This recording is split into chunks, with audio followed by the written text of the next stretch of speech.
Good evening everybody. मैं doctor GS Rawat, agriculture गुरुदेव classes से।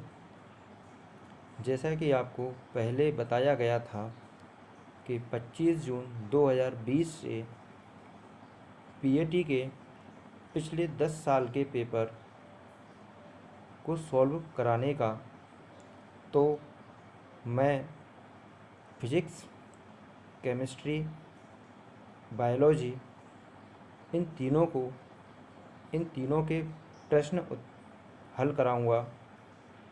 ठीक है, तो सबसे पहले हम स्टार्ट करते हैं बायोलॉजी से।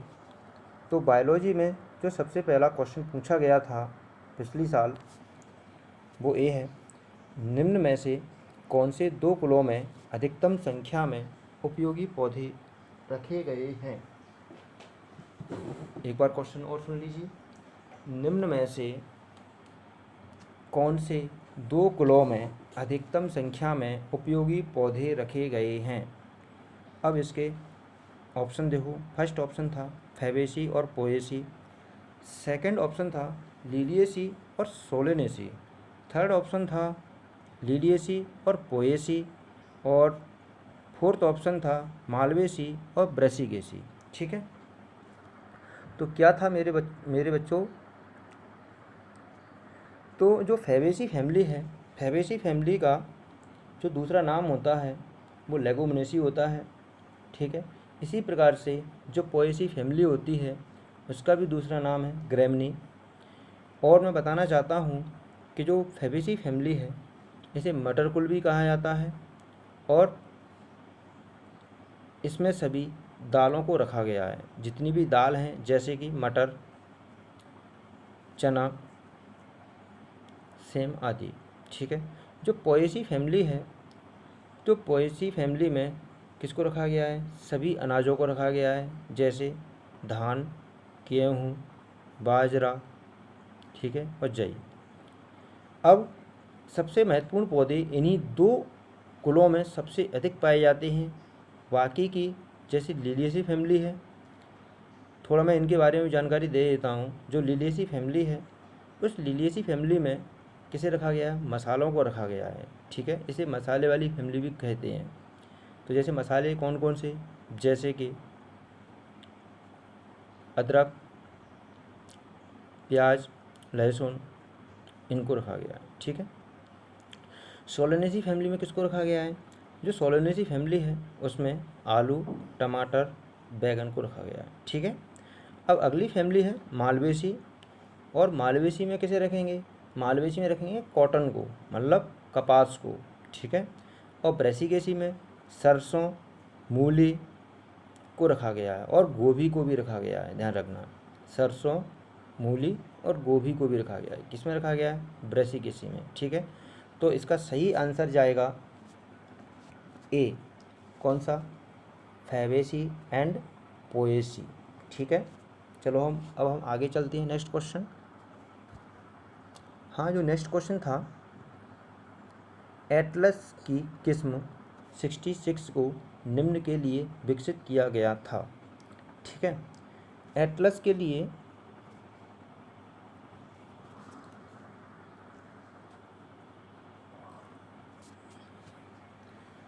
तो क्वेश्चन है, गेहूं की किस्म एटलस 66 को निम्न के लिए विकसित किया गया था। जो फर्स्ट ऑप्शन था चेकिंग ग्रेसी स्टंट वायरस, घासीय वृद्धि रोग की जांच करने के लिए, या उच्च प्रोटीन अवयव के लिए, या विटामिन सी के लिए, या सुगंधित अनाज के लिए। ठीक है, तो इस गेहूं की किस्म एटलस 66 का विकास उच्च प्रोटीन अवयव के लिए विकसित किया गया था। किसके लिए विकसित किया गया था, हाई प्रोटीन कंटेंट के लिए। ध्यान रखना। और अब नेक्स्ट क्वेश्चन देखते हैं। तो नेक्स्ट क्वेश्चन क्या है, हाँ, प्राथमिक carboxylation, primary carboxylation occurs in C3 and C4 plant with the help of. प्राथमिक कार्बोक्सिलेशन C3 और C4 प्लांट में किसकी सहायता से घटित होता है। तो इसके ऑप्शन देखते हैं। तो सबसे पहला ऑप्शन है RUBP कार्बोक्सिलेज और पायरुवेट कार्बोक्सिलेज। सेकंड ऑप्शन है पायरुवेट RUBP कार्बोक्सिलेज और PEP फॉस्फोइनोल कार्बोक्सिलेज।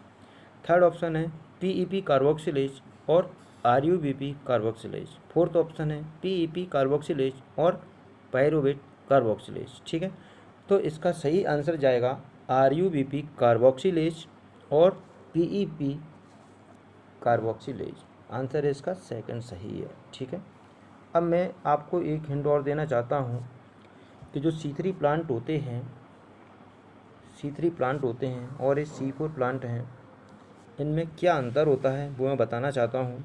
जो C3 प्लांट होते हैं उनमें प्रथम स्थायी उत्पाद जो बनता है वो कौन होता है? PGA होता है। कौन होता है? PGA होता है, फॉस्फोग्लिसरिक अम्ल होता है, जिसमें 3 कार्बन होते हैं। कितने कार्बन होते हैं? 3 कार्बन होते हैं, इसीलिए इसको C3 प्लांटों में रखा गया है। ठीक है, C4 प्लांट में क्या होगा? जो बनने वाला प्रथम स्थायी उत्पाद होता है वो होता है OAA। ठीक है, इसका नाम होता है ऑक्जेलो एसेटिक एसिड। यह 4 कार्बन वाला होता है। कितने कार्बन वाला होता है? 4 कार्बन वाला होता है, इसीलिए हम इनको C4 प्लांट कहते हैं। ठीक है, C4 प्लांट के जो उदाहरण होते हैं वो क्या होते हैं? गन्ना है। कौन? गन्ना है, चुकंदर है, ठीक है, जई है और बाजरा है। ठीक है, अब जो इधर आया C3 प्लांट, C3 प्लांट में मोस्टली लगभग सही प्लांट होते हैं। ठीक है, अब नेक्स्ट क्वेश्चन देखते हैं। अगला जो क्वेश्चन है, हाँ, अंकुरित बीजों में फैटी एसिड को विशेष रूप से किसके लिए निम्नीकृत किया जाता है? ठीक है, तो क्या होगा? अंकुरित बीजों को पहला ऑप्शन है प्रोटोप्लास्ट, सेकंड ऑप्शन है माइटोकॉन्ड्रिया, थर्ड ऑप्शन है ग्लाइऑक्सीसोम और फोर्थ ऑप्शन है परऑक्सीसोम। ठीक है, तो इसका सही आंसर है फैटी एसिड और जर्मिनेटेड सीड। ध्यान रखना, यदि ऐसा क्वेश्चन आ जाए, फैटी एसिड से रिलेटेड क्वेश्चन आ जाए, तो उसका जो निम्नीकरण किया जाता है, डिग्रेडेशन किया जाता है, वो किसके द्वारा किया जाता है? ग्लाइऑक्सीसोम के द्वारा किया जाता है। ठीक है, इसका सही आंसर क्या होगा? सी। लेकिन यहाँ पे मैं बता दूँ कि जो माइटोकॉन्ड्रिया है उसका कार्य क्या होता है? उसका कार्य श्वसन होता है। किसका कार्य? माइटोकॉन्ड्रिया का कार्य क्या होता है? श्वसन होता है। और जबकि परऑक्सीसोम का कार्य क्या है? जो मेटाबॉलिक रिएक्शन होती हैं, जो उपापचयी क्रियाएँ होती हैं, उनमें भाग लेता है और यह एनिमल में मुख्य रूप से पाया जाता है। ठीक है, प्रोटोप्लास्ट, तो प्रोटोप्लास्ट क्या है? सबसे पहले बनने वाला प्लास्टिड होता है, इसी को हम प्रोटोप्लास्ट कहते हैं। ठीक है, अब हम नेक्स्ट क्वेश्चन देखेंगे। अगला जो नेक्स्ट क्वेश्चन है बायो का,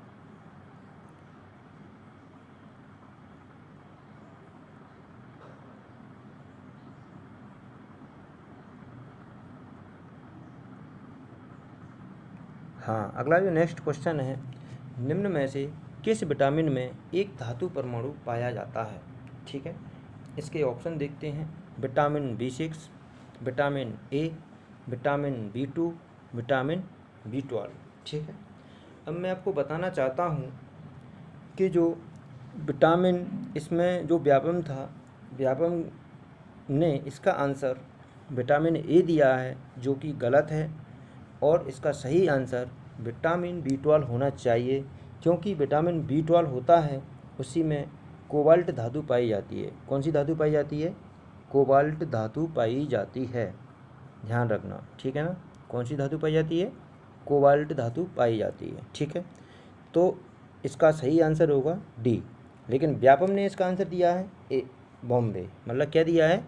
ए, विटामिन ए, जो कि गलत है। ठीक है, हमें क्या याद करना है अपना? विटामिन B12, कौन सी धातु?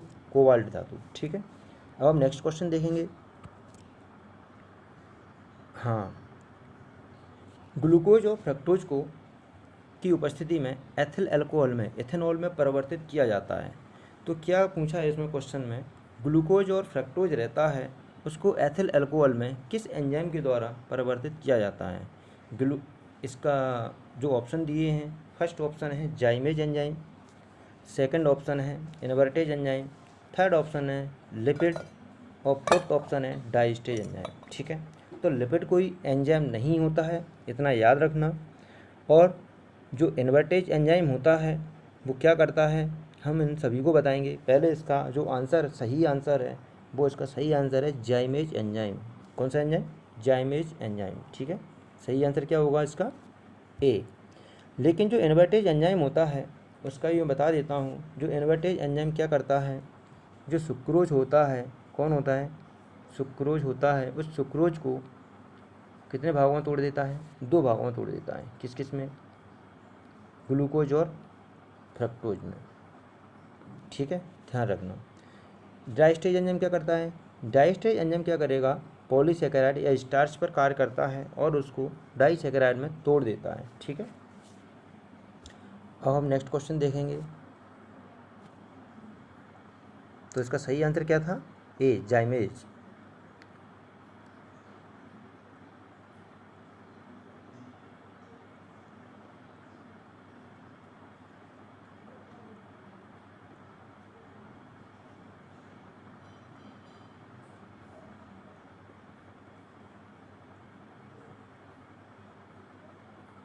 हाँ, अगला जो नेक्स्ट क्वेश्चन है, एक बीजपत्री बोले तो मोनोकोट में द्वार कोशिकाएं होती हैं। ठीक है, in monocot the guard cells are.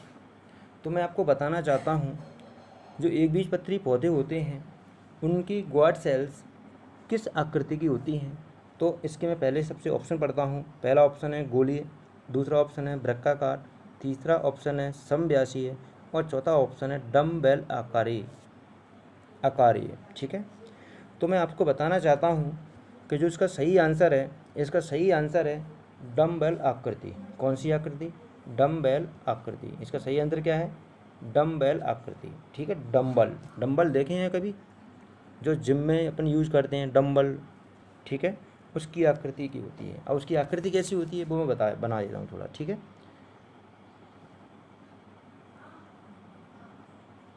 ठीक है, इस टाइप में होती हैं।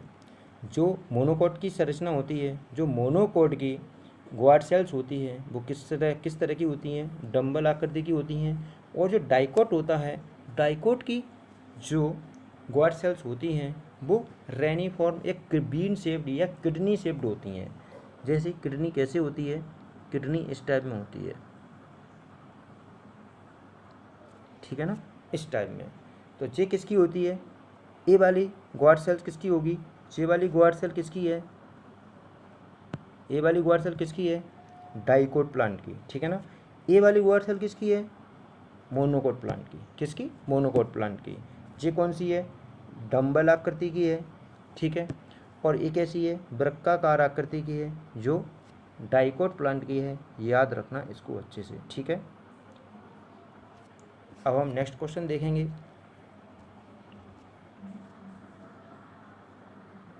हाँ, पार्थिनोकार्पिक फल का उत्पादन निम्न के प्रयोग द्वारा नहीं किया जा सकता। Parthenocarpic fruit can not be produced by the application of.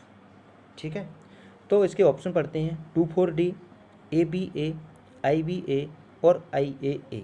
ठीक है, मैं आपको बताना चाहता हूँ पार्थिनोकार्पी होती क्या है। पहली बात तो मतलब जब भी बिना निषेचन के क्या विकास करें अपन? फल का विकास करें। काय का विकास करें? विदाउट निषेचन, विदाउट फर्टिलाइजेशन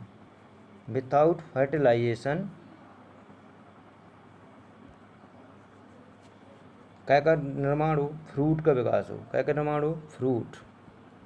ठीक है, तो जब भी विदाउट फर्टिलाइजेशन मतलब बिना निषेचन के काय का विकास होता है? फ्रूट का विकास होता है, तो उसे हम क्या बोलते हैं? पार्थिनोकार्पी बोलते हैं। क्या बोलते हैं?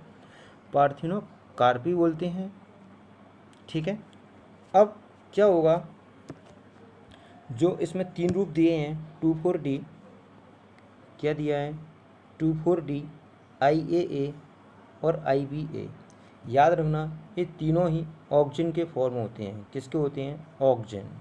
जो ऑक्सिन हार्मोन होता है वो मैं आपको बताऊंगा बाद में, जब मैं डिटेल क्लास में पढ़ाता हूँ तो मैं आपको बताता हूँ वहाँ पर कि जो जैक का डर याकूब मिलर को लगा, ठीक है, किसको कहते हैं, GAC, जैक, जिब्रेलिन, ऑक्जिन, साइटोकाइनिन, ठीक है, याद रखना, जिब्रेलिन, ऑक्जिन, साइटोकाइनिन, ये कहते हैं ग्रोथ को रेगुलेट करते हैं प्लांट की, ठीक है। और दो हार्मोन होते हैं, एक होता है एब्सिसिक एसिड ABA और एक होता है एथिलीन। ये क्या करते हैं, ग्रोथ को रिटार्ड करते हैं, रिटार्डेंट ग्रोथ, मतलब ग्रोथ को क्या करते हैं, रोकते हैं, ध्यान रखना।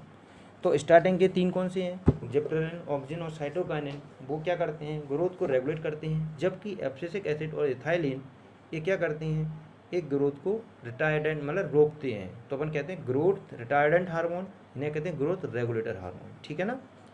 इनको हम क्या कहते हैं, ग्रोथ रेगुलेटर, इनको हम क्या कहते हैं, ग्रोथ रिटार्डेंट, ठीक है, ध्यान रखना। अब ये तीनों ही फॉर्म किसके हैं, ऑक्सिजन के हैं। तो ये ऑक्सिजन तो जबकि पार्थिनोकार्पिक की डेवलप की जाती है, ऑक्सिजन के द्वारा पार्थिनोकार्पिक फ्रूट का विकास किया जाता है, लेकिन जो एब्सिसिक एसिड है इसके द्वारा हम पार्थिनोकार्पिक फ्रूट प्राप्त नहीं कर सकते। तो इसका आंसर क्या होगा, सेकंड आंसर सही होगा। क्या होगा, इसका सेकंड आंसर सही होगा, ठीक है ना। अब हम नेक्स्ट क्वेश्चन देखते हैं।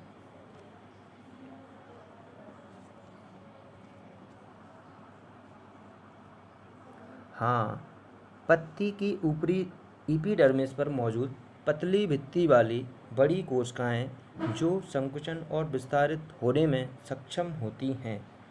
Thin walled large cells present on the upper leaf epidermis that are capable of contraction and expansion are।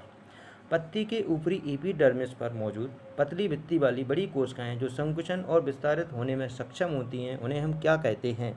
मतलब ऑप्शन सुन लो, रक्षक कोशिकाएं कहते हैं, या सहायक कोशिकाएं कहते हैं, या आवर्धक कोशिकाएं कहते हैं, या ग्रंथि कोशिकाएं कहते हैं, ठीक है। याद रखना, जो ग्वाड सेल्स होती हैं, जो प्लांट है, इसमें पूछा पत्ती की एपिडर्मिस पर मौजूद, ध्यान रखना। तो पत्ती की जो स्ट्रक्चर्स होती है इस टाइप में होती है, जैसे पत्ती है,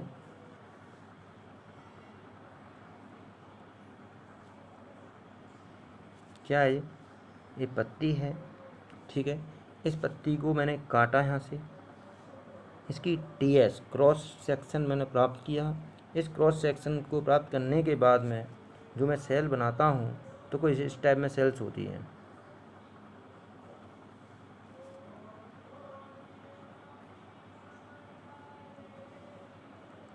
ठीक है। तो ये मैं बता रहा हूँ आपको, स्टोमेटा है, इसके ऊपर ये सेल्स पाई जाती हैं इस टाइप में,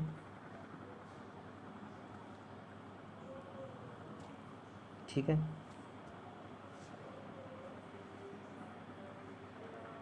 ठीक है, इनके ऊपर भी एक एक सेल्स और होती हैं, ध्यान रखना, इनके ऊपर क्या होती हैं, सेल्स और होती हैं, इन्हीं को बोलते हैं एपिडर्मिस सेल्स। क्या बोलते हैं, एपिडर्मिस सेल्स बोलते हैं।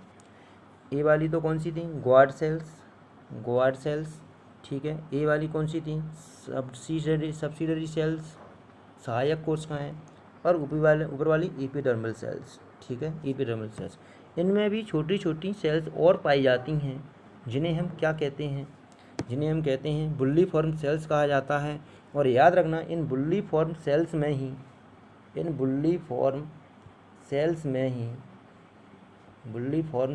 में ही संकुचन और विस्तारित होने की घटना होती है, ठीक है। तो इसका सही आंसर होगा आवर्धक कोशिकाएं, बुल्ली फॉर्म सेल्स, ठीक है ना, ध्यान रखना। नेक्स्ट क्वेश्चन, हाँ ये बहुत अच्छा क्वेश्चन है। क्रॉस रूप दलपुंज किस में पाए जाते हैं, या क्रॉस रूप कोरोला किस में पाए जाते हैं, ठीक है। तो याद रखना, तुमने कभी पुष्प देखा होगा, तो पुष्प पर जो संरचना पाई जाती हैं, जैसे कि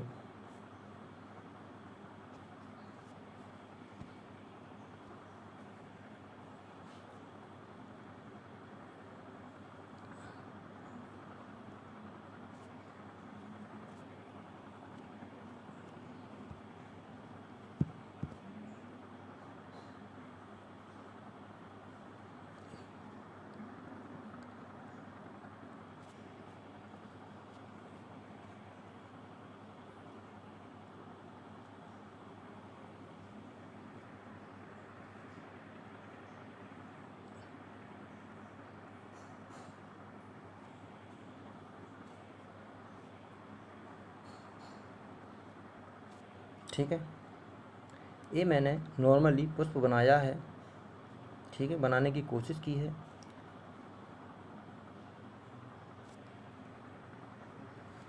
ठीक है, इस पुष्प में सबसे जो बाहर वाली संरचना होती है इसको बोलते हैं हम बाह्य दल पुंज। क्या बोलते हैं? हरे रंग की जो संरचना होती है उसको हम क्या बोलते हैं? बाह्य दल पुंज बोलते हैं। ठीक है, बाह्य दल पुंज बोलते हैं। और जो रंग बिरंगी संरचना होती है उसको हम क्या बोलते हैं? दल पुंज बोलते हैं। क्या बोलते हैं? दल पुंज। क्या बोलते हैं इसको हम? दल पुंज बोला जाता है। तो याद रखना, इस दल पुंज में क्या बताया जाता है कि जो दल पुंज होते हैं ये आपस में एक दूसरे को क्रॉस करते हैं। ये क्या कर रहे हैं? एक दूसरे को क्रॉस कर रहे हैं, ध्यान रखना। तो ऐसी कौन सी फैमिली है जिसके दल पुंज आपस में क्रॉस करते हैं एक दूसरे को? तो याद रखना, उसका सही आंसर है मूली। ध्यान रखना, कौन सा आंसर है? मूली। मूली कौन सी फैमिली में आती है? ब्रेसिकेसी। किस में आती है? ब्रेसिकेसी या क्रूसीपेरी। ध्यान रखना, तो इसका सही आंसर क्या जाएगा? ब्रेसिकेसी या क्रूसीपेरी। ठीक है, तो हम नेक्स्ट क्वेश्चन देखते हैं।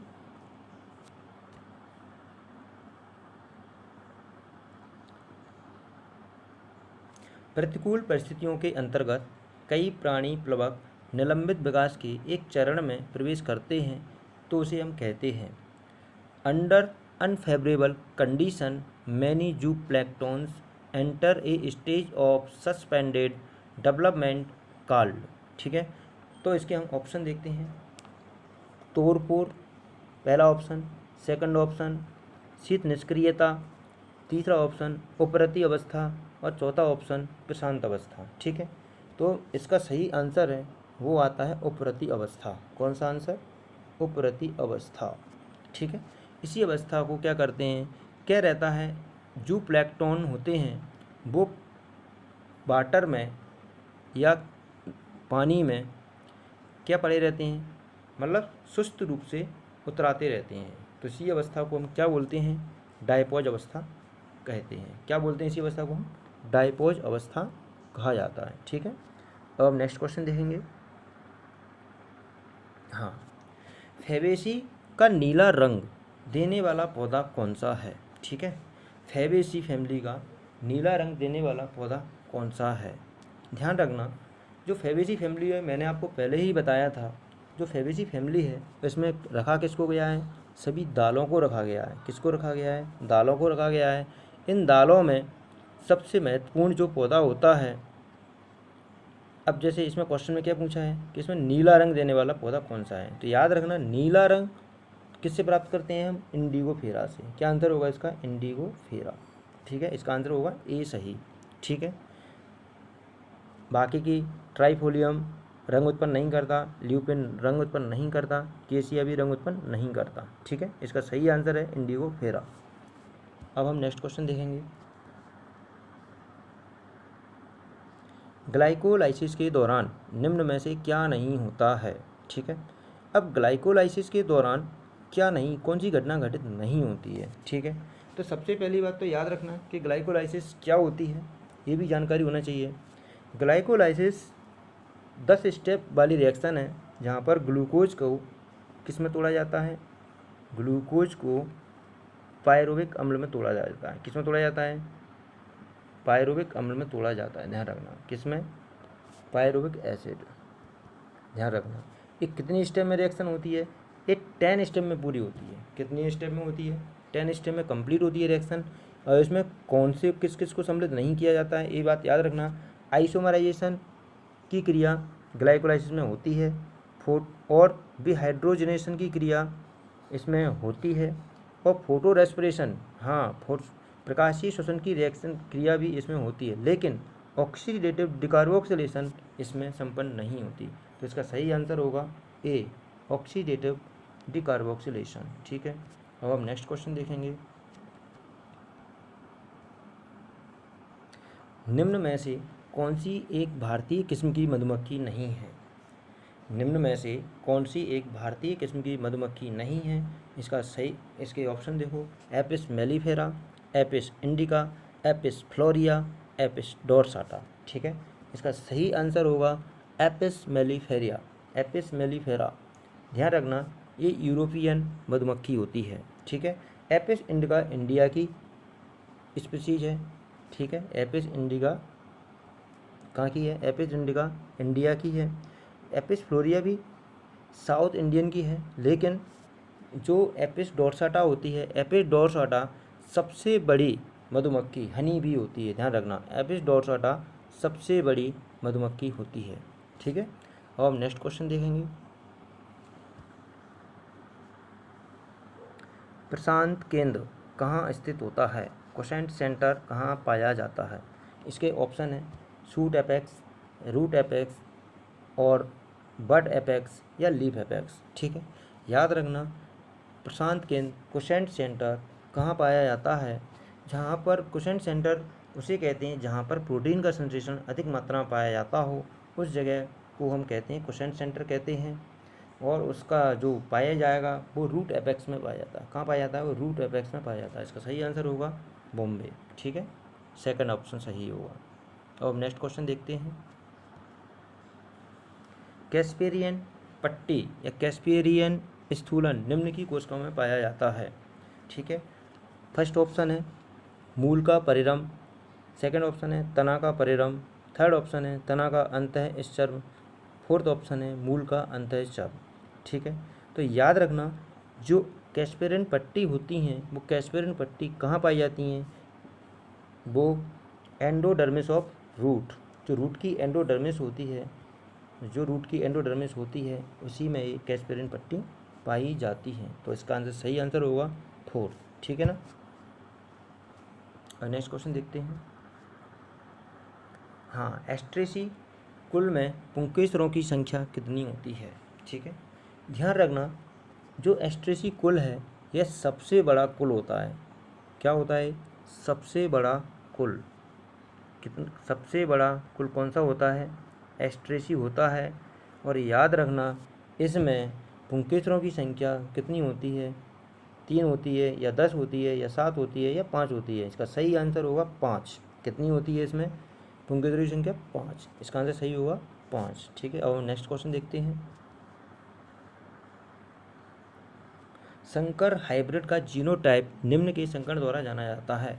The genotype of hybrid is noun bye crossing, ठीक है।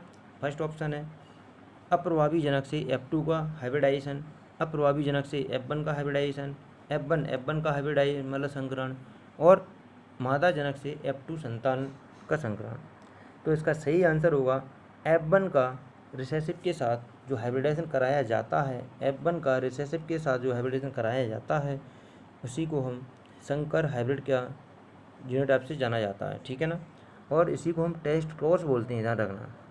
क्या बोलते हैं? टेस्ट क्रॉस, ठीक है। एक बात याद रखना ज़रा, क्या रहता है, जब किसी हाइब्रिड का क्रॉस रिसेसिव से कराते हैं तो उसे हम टेस्ट क्रॉस बोलते हैं। जैसे हाइब्रिड कौन होगा? जैसे कैपिटल T स्मॉल t, ठीक है। दूसरा मैंने लिया स्मॉल t स्मॉल t। जब मैं इन दोनों का क्रॉस कराऊंगा तो उसको हम टेस्ट क्रॉस बोलते हैं। और जब इसका क्रॉस कैपिटल T से कराऊंगा तो इसको हम बोलते हैं आउट क्रॉस। इसको हम क्या बोलते हैं? Out cross. याद रखना, ये बहुत महत्वपूर्ण है, इसको याद कर लेना, ठीक है। अब हम नेक्स्ट क्वेश्चन देखते हैं। टिड्ढे पर उपस्थित श्वास रंध्रों के युग्मन कितने युग्म होते हैं? Spiracles, the pair of spiracles present on a grasshopper are, ठीक है। तो याद रखना, ये तो डायरेक्ट याद करने वाला क्वेश्चन है। तो स्पाइरेकल की संख्या कितनी होती है? 10 पेयर होती है, ठीक है। कितनी होती है? 10 पेयर होती है, ठीक है। अब हम नेक्स्ट क्वेश्चन देखेंगे। बाष्पोत्सर्जन की दर को किसके द्वारा मापा जाता है? ठीक है। ऑप्शन है श्वसन मापी के द्वारा, दूसरा ऑप्शन पोरोमीटर के द्वारा, तीसरा ऑप्शन ऑक्सीजनोमीटर के द्वारा, और चौथा ऑप्शन है गैनोंग पोटोमीटर के द्वारा, ठीक है। तो इसका सही आंसर होगा, इसका सही आंसर है गैनोंग पोटोमीटर। इसका सही आंसर होगा गैनोंग पोटोमीटर, ठीक है ना। अब जो ऑक्सीजनोमीटर है इसके द्वारा पौधे की ग्रोथ को मापा जाता है। किसको मापा जाता है? ग्रोथ को मापा जाता है, ध्यान रखना। ऑक्सीजनोमीटर की द्वारा क्या मापेंगे? ग्रोथ। जो रेस्पायरोमीटर है उसके द्वारा रेस्पायरेशन रेट मापी जाती है। क्या मापी जाती है? रेस्पायरेशन रेट को मापा जाता है, ठीक है ना। और इसके द्वारा गैनोंग पोटोमीटर के द्वारा ट्रांसपायरेशन रेट को मापा जाता है। ठीक है, अब नेक्स्ट क्वेश्चन देखेंगे। कुकुरबिटा में हाइपोडर्मिस किसकी बनी होती है? कुकुरबिटा, ठीक है, कुकुरबिटा जैसे बोलें तो कुकुरबिटेसी फैमिली, ठीक है ना। इसमें जो होती है अधः चर्म किसकी बनी होती है, मतलब हाइपोडर्मिस इज फॉर्म्ड, तो ऑप्शन सुन लो, collenchyma, second option sclerenchyma, third option aerenchyma, fourth option parenchyma. ठीक है, इसका सही आंसर होगा कोलेनकाइमा। ठीक है, कुकुरबिटा की जो हाइपोडर्मिस है वो किसकी बनी होती है? कोलेनकाइमा की बनी होती है। ठीक है ना। अब हम नेक्स्ट क्वेश्चन देखेंगे। हाँ, एक डिप्लॉयड फीमेल प्लांट और एक टेट्राप्लॉयड मेल प्लांट को क्रॉस कराया जाता है तो एंडोस्पर्म की, तो भ्रूणपोष की सूत्रगुणता क्या होगी? ठीक है, पहली बात सबसे इसके ऑप्शन सुन लो पहले। पंचगुणित, सेकंड ऑप्शन चतुर्गुणित, थर्ड ऑप्शन द्विगुणित और फोर्थ ऑप्शन त्रिगुणित। ठीक है, तो मैं आपको पहले एक जानकारी देना चाहता हूँ कि जो जिम्नोस्पर्म होते हैं, कौन होते हैं? जिम्नोस्पर्म जो प्लांट होते हैं, कौन होते हैं? जिम्नोस्पर्म। ध्यान रखना, उनका जो भ्रूणपोष होता है वो कैसा होता है? वो हैप्लॉइड होता है। कैसा होता है? हैप्लॉइड होता है। लेकिन जो एंजियोस्पर्म होते हैं, कौन होते हैं? एंजियोस्पर्म होते हैं। जो एंजियोस्पर्म होते हैं, जो एंजियोस्पर्म होते हैं, याद रखना उसका जो एंडोस्पर्म होगा, भ्रूणपोष होगा, वो कैसा होता है? ट्रिप्लॉइड होता है। कैसा होता है? ट्रिप्लॉइड होता है। ठीक है, ध्यान रखना। अब क्या पूछा है क्वेश्चन में? अब मैंने क्या इसमें क्वेश्चन में क्या पूछा गया है? Female plant. फीमेल प्लांट कैसा है? डिप्लॉयड। तो इसको हम क्या करेंगे? 2n लिखेंगे। क्या लिखेंगे? 2n। ठीक है ना, 2n लिख दिया मैंने इसको। ठीक है, फीमेल प्लांट हो गया। फिर कह रहा है चतुर्गुणित, मतलब टेट्राप्लॉयड। किसको ले लिया मैंने? मेल प्लांट को, तो ये ले लिया मैंने 4n। ठीक है, तो याद रखना जी कौन हो गया? मेल प्लांट हो गया। ठीक है, जब भी हम मेल प्लांट का क्रॉस कराते हैं तो याद रखना इस मेल प्लांट के जो गेमीट लिए जाते हैं वो हमेशा 2n में लिए जाते हैं, हमेशा हैप्लॉइड करके लिए जाता है जब भी अपन क्या निकालें? भ्रूणपोष की प्लॉइडी। ठीक है, तो इन दोनों का क्रॉस हम जब कराएंगे तो याद रखना जो इसका एंडोस्पर्म होगा वो होगा टेट्राप्लॉइड। कैसा होगा? 4n टाइप का होगा। ठीक है, इसका सही आंसर होगा चतुर्गुणित, बॉम्बे। ठीक है, अब नेक्स्ट क्वेश्चन देखते हैं हम। लैसीफर लक्का किस वर्ग से संबंधित है? ठीक है, लैसीफर लक्का, पहली बात तो किसको कहा जाता है? लैसीफर लक्का लाख कीट को कहते हैं। किसको कहते हैं? लाख कीट को कहते हैं। ठीक है, जो जिससे हमें लाख प्राप्त होती है। ठीक है, और एक किस फाइलम का सदस्य है? जी ऑर्थोपोडा का सदस्य है। किसका? ऑर्थोपोडा। ऑर्थोपोडा की कौन सी क्लास में रखा गया है जी? ऑर्थोपोडा की जी हेक्सापोडा क्लास में रखा गया है। किस में रखा गया है? हेक्सापोडा क्लास में। क्यों हेक्सापोडा क्यों कहती हैं? क्योंकि इसमें 6 पैर पाए जाते हैं। कितने पैर पाए जाते हैं? 6 पैर पाए जाते हैं, इसीलिए हम इसे क्या कहते हैं? हेक्सापोडा वर्ग का है। ठीक है, इसका सही आंसर होगा 4, हेक्सापोडा। नेक्स्ट क्वेश्चन देखते हैं अब हम।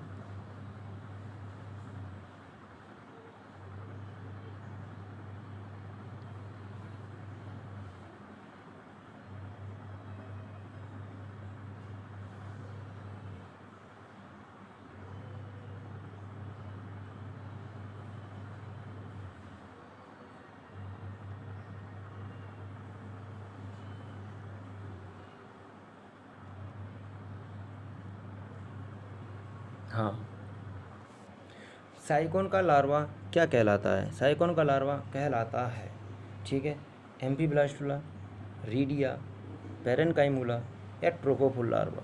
ठीक है, जो साइकोन लार्वा होता है ना, साइकोन का जो लार्वा होता है वो क्या कहलाता है? एम्फीब्लास्टुला कहलाता है। क्या कहलाता है? एम्फीब्लास्टुला कहलाता है। तो इसका सही आंसर होगा एम्फीब्लास्टुला। ठीक है, और नेक्स्ट क्वेश्चन देखते हैं इसका।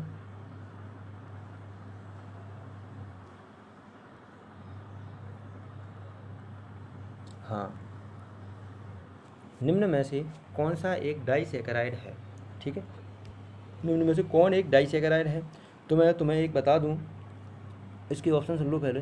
फ्रक्टोज, स्टार्च, सेलुलोज और लैक्टोज। ठीक है, अब मैं इसकी एक ट्रिक बताता हूँ आपको डाइसैकेराइड की। डाइसैकेराइड की जो ट्रिक होती है, इसे हम सुमाला से याद करें। किससे याद करें? सुमाला। किससे? सुमाला।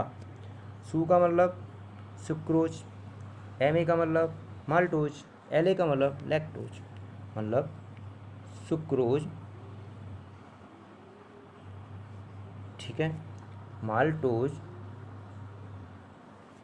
और लैक्टोज। तो इसका सही आंसर क्या होगा? इसमें ऑप्शन में सही आंसर क्या होगा? लैक्टोज, ठीक है ना। इसका सही आंसर होगा डेली। अब हम नेक्स्ट क्वेश्चन देखते हैं।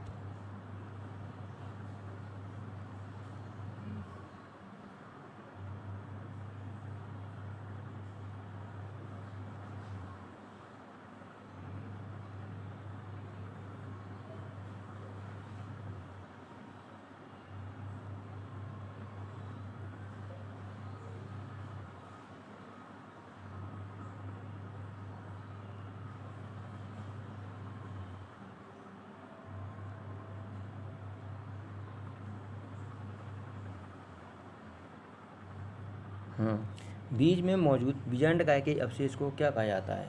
यदि बीज में बीजांडकाय अवशेष शेष रह जाता है तो उसे हम क्या कहते हैं? इसके ऑप्शन सुन लो। पेरिस्पर्म, पेरिकार्प, पेरिस्पर्म और एंडोस्पर्म, ठीक है। फर्स्ट ऑप्शन है इसका पेरिडर्म, सेकंड ऑप्शन है पेरिकार्प, थर्ड ऑप्शन है पेरिस्पर्म और फोर्थ ऑप्शन है एंडोस्पर्म, ठीक है। तो याद रखना, जब भी बीजांडकाय के अवशेष को, बीज में यदि बीजांडकाय का अवशेष बचा रह जाता है तो उसे हम क्या कहते हैं? पेरिस्पर्म कहते हैं। किसे क्या कहते हैं? पेरिस्पर्म। ये कौन सी नेक्स्ट क्वेश्चन है, एट्रोपा बेलोडोना इस कुल का एक महत्वपूर्ण औषधीय पौधा है। Atropa belladonna an important medicinal plant belong to the family of. First option Liliaceae, second option Solanaceae, third option Cruciferae और फोर्थ ऑप्शन कुकुरबिटेसी, ठीक है।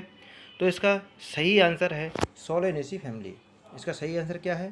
सोलेनेसी फैमिली, ठीक है। अब मैंने आपको पहले ही बताया था, जो लिलिएसी फैमिली है, लिलिएसी फैमिली में अधिकतर किसे रखा गया था? मसाले वाली फैमिली कहते हैं इसको। क्या कहा जाता है? मसाले वाली फैमिली कहा जाता है इसको। तो इसमें कौन पाया जाएगा? प्याज, लहसुन आदि। अब क्रूसीफेरी फैमिली है, क्रूसीफेरी में कौन रहता है? सरसों रहेगी।